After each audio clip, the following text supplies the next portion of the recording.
Love பண்ணலாமா வேணாமான்னு title வச்சுட்டேன். அதாவது ஆணவ கொலைகள். அதாவது வந்து இன்றைக்கி லவ்வுக்கு வந்து ஏகப்பட்ட டைமென்ஷன் கொடுக்குறாங்க. இந்த விஷயத்தை எப்படி பார்க்குறீங்க? இப்போ கெவின் மேட்டராக இருக்கட்டும், அதற்கப்புறம் இதற்கு முன்னாடி நடந்த விஷயங்கள் ஆகட்டும், இதுக்கு உடனே வந்து ஒரு திராவிட கட்சிகள், இதுக்கு முன்னாடி ஆண்டவர்களும் தற்போது ஆண்டவர்கள் மீதும் உடனடியாக ஒரு டெம்ப்ளேட்டாக வந்து ஒரு அறிக்கை கொடுத்துட்றாங்க. டேட்டு போட்டு பேரை மாற்றி அதை கொடுத்துறாங்க.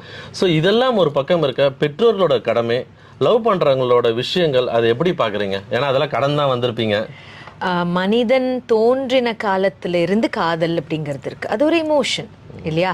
அது ஒரு இமோஷன். அந்த இமோஷனை வந்து நீங்க செய்யக்கூடாது அப்படின்லாம் நம்ம சொல்ல முடியாது. அது வந்து நம்ம உடம்புல இருக்கக்கூடிய ஆக்சிடோசின் அப்படின்னு ஒரு ஹார்மோன் செய்யக்கூடிய ஒரு வேலை. அப்ப இந்த ஆக்சிடோசின் அதிகரிக்கும் போது, ஒருத்தரை பார்க்கும்போது இந்த தலை மேல லைட் எரியறது, டிங் டிங்னு எங்கேயோ பெல் சத்தம் கேட்கறது, இதெல்லாம் தோணும்.